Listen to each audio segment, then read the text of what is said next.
Welcome back to Game Time, everybody. It has been way too long of a winter break here at Newman, but we're back to share our sports takes and sports content here in the TV studio. I'm joined here still for the spring semester with Owen and Danica. That's right. Are we ready to start off? That's right. Pitchers and catchers report next week, and there's absolutely no big event happening this Excuse Sunday. me, Danica, what are you talking about? The greatest event in American sports, the Super Bowl. Oh, there is a according Super Bowl to you. happening. Yeah, apparently. Okay. It's Will the be greatest taking event, place- you say? Someone. But you just said that. pitchers and catchers. I didn't write the script. Okay.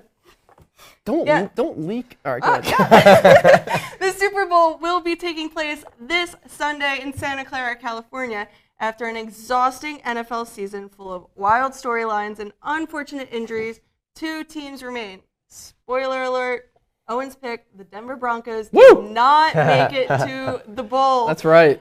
And are now in the process of dealing with an injury to their star quarterback, Bo Nix. Oh, that's right. No Sean Payton. Yes. And no Mr. Nix. Sure as heck ain't no Dak Prescott. Well, that's because our defense was dead last in the NFL. Instead, it's two newcomers from the NFC. It has been a storybook season for the 38-year-old head coach of the Seattle Seahawks, Mike Macdonald. He has been leading his team to victory while showcasing the most dynamic offense and the most bulletproof defense in the league.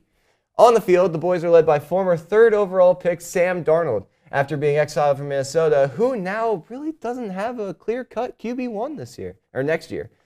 Darnold found a new home in Seattle and a new star wide receiver, one in Jackson Smith-Njigba out of Ohio State. Of course.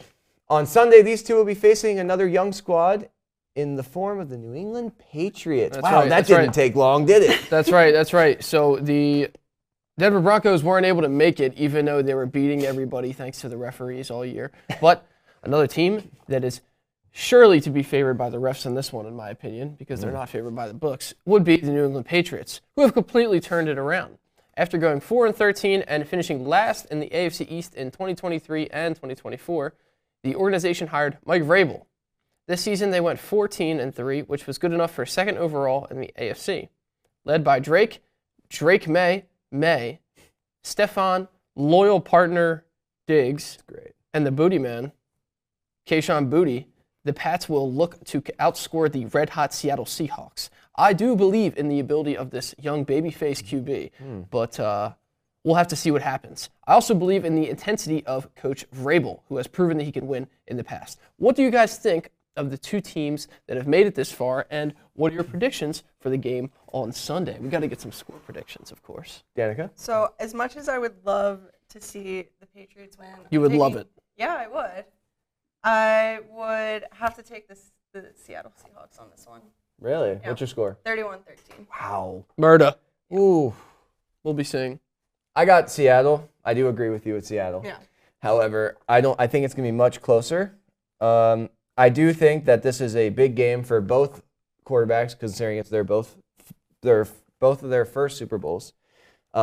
Drake May clearly struggled against Denver in the AFC Championship, and Seattle has a similar, if not better, defense. So I do see it being a lower scoring game, but I have the Seahawks winning. We'll go 27-21. Very close. Very close to mine. Very close to mine. And that is? I got 21-24 Pats. I'm going with the Pats. Patriots. You're believing in Drake May? I am. I'm going to believe in him. I'm going to believe in, you mentioned Ohio State earlier. I'm going to believe in Travion Henderson. And he hasn't even been getting that many touches, but I do think he'll get something. He'll get an explosive play. He's really due. And Ramondre Stevenson, they've been giving a lot of carries to out of the backfield. He has a tall task ahead of him with that Seattle defense. But I think somehow, some way, they're going to carve it out. Maybe a couple deep shots from Drake May, but I think it's going to come down to their run game. We'll see, though. Yeah, but you got K9. K9's been going crazy. K9 has been going crazy. I think the defense is going to limit them to 3 scores. We'll see, though.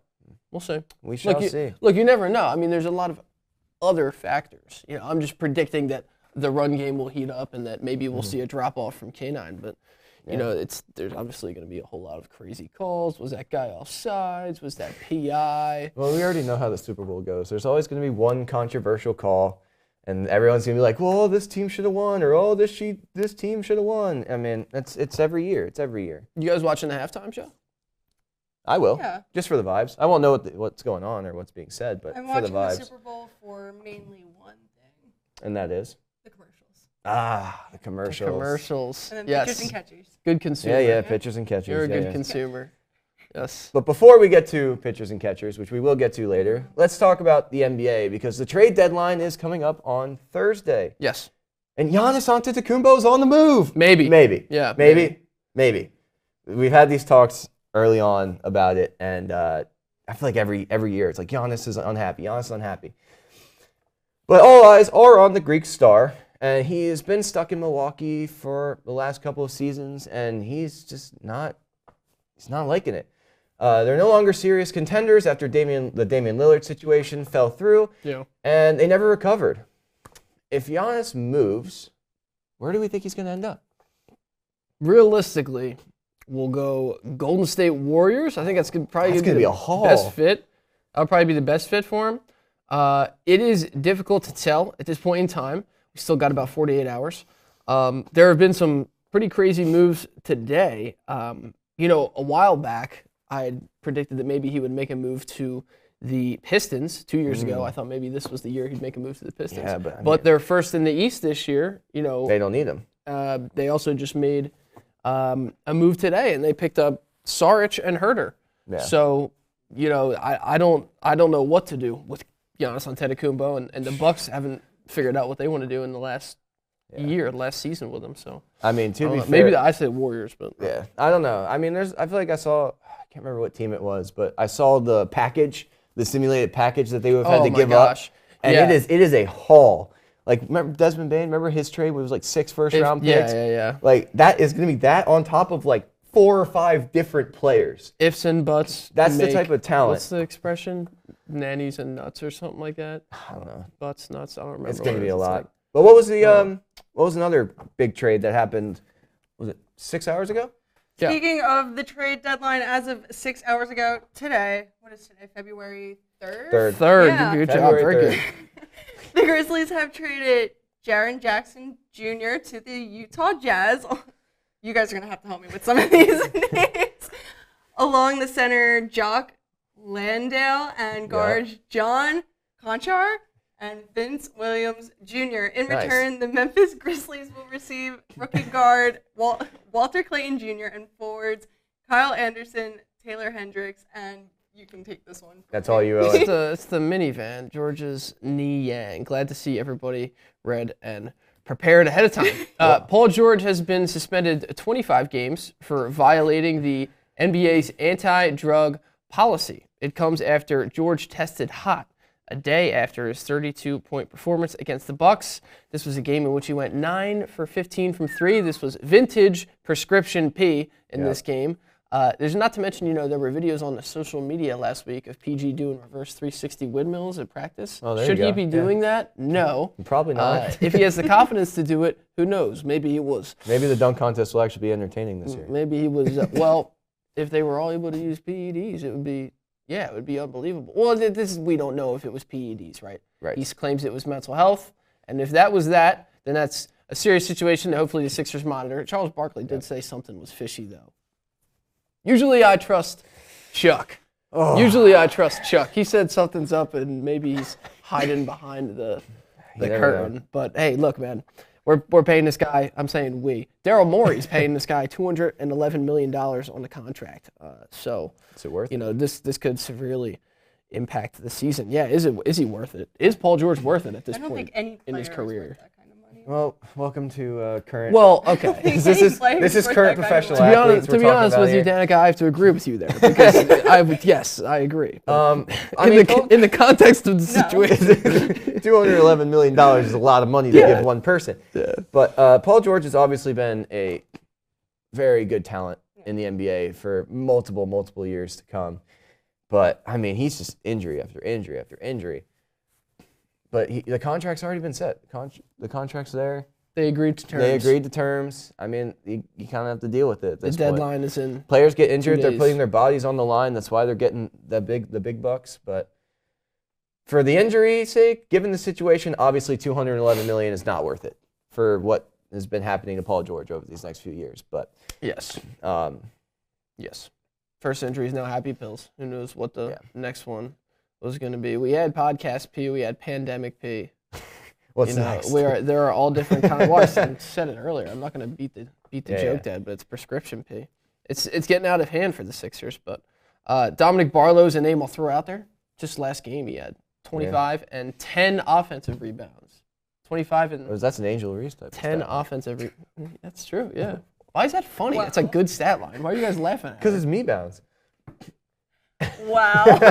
We support women's sports here. Of course we do. Just watching Dominic Angel Barlow Reese is unwatchable. Angel Reese is unwatchable, but it's okay. Okay. Whatever you. Yeah. I'm not going to disagree. I'm not saying that the WNBA is unwatchable. I'm saying that Angel disagree. Reese is unwatchable. Anyways. This guy's trying to get us taken off the. All right. Okay. Look, I like this Barlow kid, all right?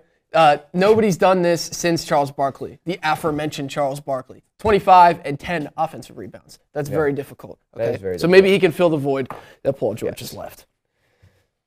But enough on A. Reese, guys. God. It was 5 seconds, all right? 5 seconds.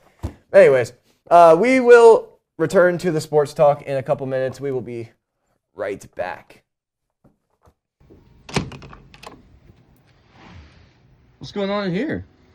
We're adding some new music into the library. Do you want to check out some of the music we added to the station? Of course I would. Day Late and a Buck Short by Julia Cole. I Just Might by Bruno Mars. What You Sayin' by Lil Uzi Vert. Wake Up Calling by Papa Roach. Stateside by Pink Panthers featuring Zara Larson. Yosemite by Kitama. Aperture by Harry Styles. Danica, these songs are sick. I can't wait to listen to them on 98.5 WNUW.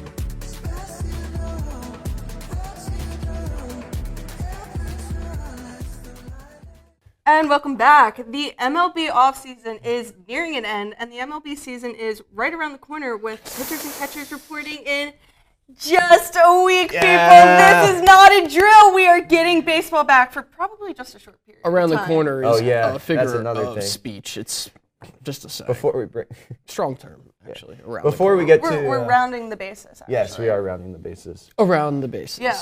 Very So good let's pun. take a look Yes. at some of the big signings and moves that were made this offseason. Yes. You know. Before we get to the inevitable lockout that's going to happen. Yes. Because of this move right here. We're only going to be watching the Savannah Bananas. Money. Because of this move right here, outfielder Kyle Tucker has been signed by the Dodgers for 4 years, $240 million, and they're just pushing half of his majority of his contract with Ohtani, and he's only getting paid like $2 million over the next Well, he deferred the majority of He deferred it, but Question. answer. If they didn't sign Kyle Tucker and they signed somebody else, would you still react like this? Probably. a big name, yes. Well, I mean, The there's lockout's nothing you going to can. happen regardless. Yeah, it's going to happen just because of There's what nothing they've you can done. do. We were talking about money and contracts earlier. Baseball's like arguably the most lucrative when it comes to this stuff. Yeah. I don't understand it. I don't know where all this money's coming from. Somebody needs to investigate some of these owners, some of these organizations. But I don't know. yeah, man, this is wild. It's getting out of hand. It is getting out of hand. But your Phillies. The only notable, Yeah, seriously. How do they Yes. afford they have that? done absolutely nothing. Yeah, but they did bring back Kyle Schwarber and JT Realmuto. We didn't do nothing. That's huge. You did bring They back did something, your but big. we haven't gotten any free agents that we You brought should back. have You gotten. did bring back one of the best power hitters in baseball and the best catcher in baseball. The So- best DH for what, a 3-year contract? JT For way Realmuto too is much not the music? best catcher in baseball. No? As a think? Phillies fan, I'm Smith? sick of that narrative. I don't know. The best ability is availability. Baseball is the longest. It's the longest season by a fair margin. Arguably, Realmuto has played majority of the games. Occasionally, he'll get a Sunday game off. It's also consistency as well. When he is playing, still think he's very streaky. I think somebody that would be a little bit younger and less injury prone would be perfect for the organization. I wasn't too thrilled with the Well, maybe they'll draft somebody in the near future. JT situation. You never know. However, my Rangers Can't complain. have It's good, though. both acquired outfielder Brandon Nimmo in a trade with the Mets where we did have to give away Marcus Semien. But I did hear that there was a little drama between Corey Seager and Marcus Semien. So if one has to go, it has to be Marcus Semien because we aren't getting rid of Corey Seager. And we also acquired left-handed pitcher Mackenzie Gore from the Nationals in another trade just a few weeks ago. Yes. So very happy. I think we have one of the best rotations in baseball now with DeGrom, Eovaldi, and now Gore.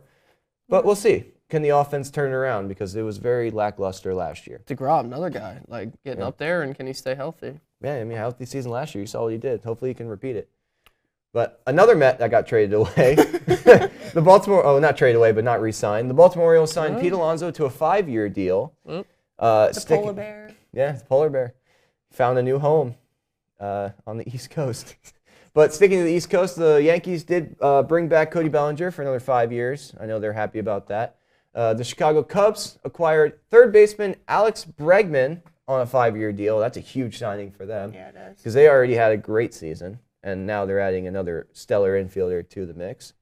The White Sox have acquired the next quote-unquote Japanese slugger for about 2 years, $40 million.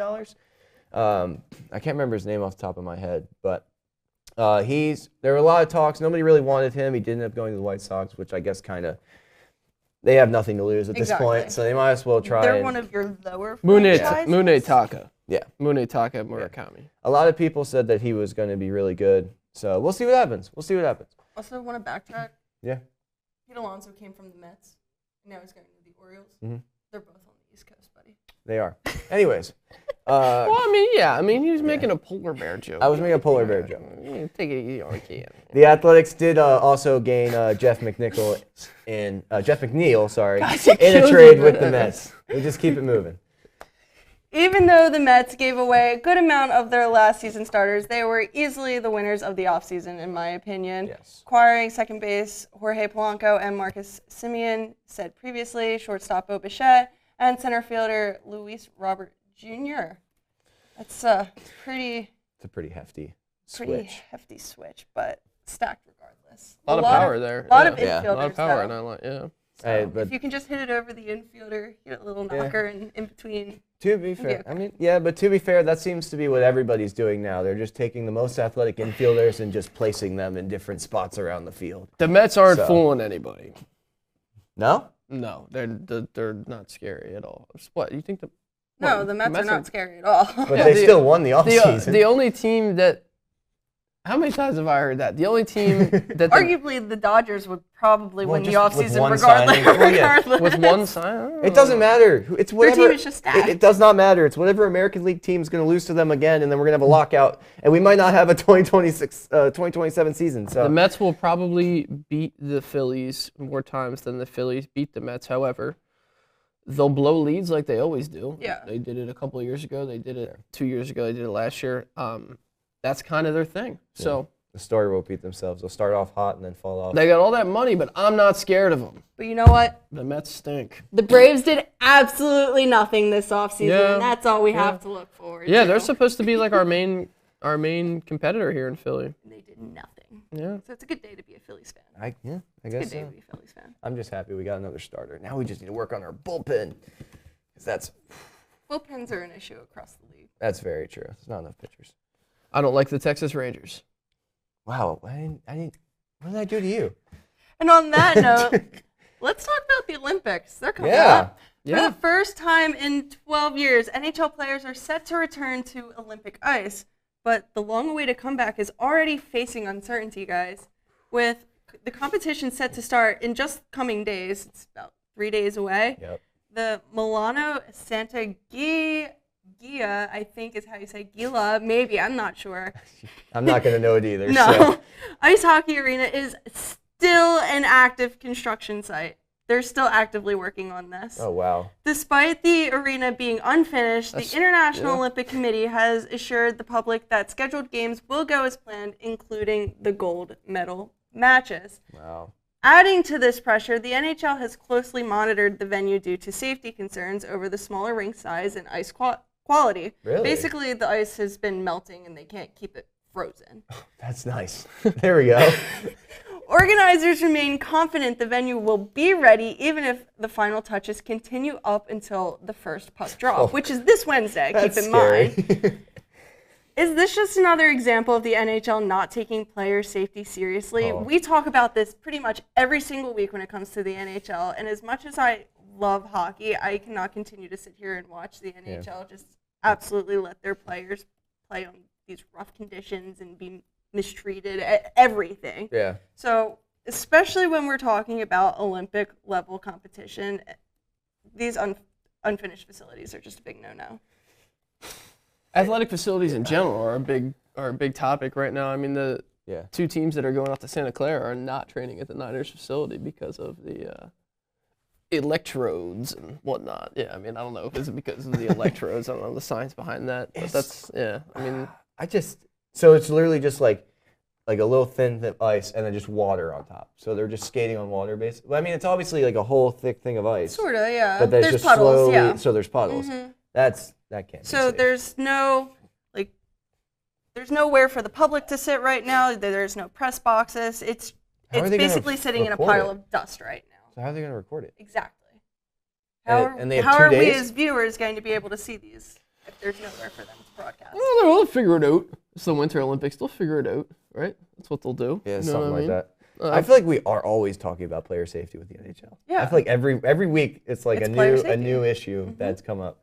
And there's one of those things that they don't have as much controversy around guys getting in trouble. Movement around the league that seems fishy. Are they resting him? You know, what's going on with that trade? This guy bet on that. However, we still see the player safety issue. It seems like in sports that's just going to be a constant no matter what's going on. Because you can never, you're never going to be perfectly safe when you're playing a sport. That's why, like I said, they make so much money because they're putting their bodies on the line every day in and day out. But this is actually insane. At this, like, for an Olympic, like, stage, for them to just be not ready, and they've had, how much time to get it ready up to this point? You know that it's going to be in the next host country when it's announced in the last Olympics. So they've had about 4 years to plan accordingly. Exactly. And they probably pitched that they'd have everything ready and good to go by then. I probably started like 6 months ago. Let's be real. I mean, yeah, they probably didn't start it until. Till Yeah, last well, minute. we can't sit here and criticize the committee. It hasn't even started yet. We are excited. We are ready to tune in. There ready are for Olympics. flyers that are going to be going. Yep. Right? We have Sanheim. We have Ladar. You said that Konechny's not going. No. Konechny's not going. But they're not representing the United States. Oh, no. No. Yeah, but that's fine. You still root for your favorite player No, regardless. you root for the United Well, States. obviously you root for the United States. The United States goes out, which they probably won't. But if it happens, We are having a repeat of the 2014 Sochi Olympics. Konechny wouldn't play for USA. He would play for Canada. And we discussed Canada is extremely stacked and the favorite in hockey as they are every year. That's where Sanheim's going to be. And Vladar will be with the Czech Republic. The Czech Republic or Czechia? Yeah. Do not want to misquote, of course. But yeah, no. We like Vladar. Vladar's good. Yeah, as long as he can stay healthy. There's We need him on the fly. There's a couple athletes from around here in born in Philly, grew up mostly in South Jersey though. Isabeau Lavuto, look out for her in the figure skating. Andrew Heo from Warrington, shout out Warrington, holding it down. okay. He will also be speed skating, and then Taylor Anderson doing some curling, which kicks off the same time the train deadline ends, a couple days. She's from Broomall, so do some Broomall kids at St. Joe's Prep. So we have some good representation here at the Winter Games, just in the surrounding area. So if you know anybody or you know anybody that knows those people, then another reason to tune in. Yeah. All right. Well, that will conclude this episode of Game Time. Go USA for the Olympics. Yes. And we will see you guys next week. Don't forget to tune in to 98.5 WNUW every Thursday for Noah and I show, and every Friday for my solo show. Oh, and then I do a show now on Mondays and Wednesdays. I'm all alone, guys, but make sure you're tuning in from 5 to 7 p.m. for all of your after-work commute needs. Yeah. Have a good week, everybody. Go Pats. Did I say that? Absolutely not.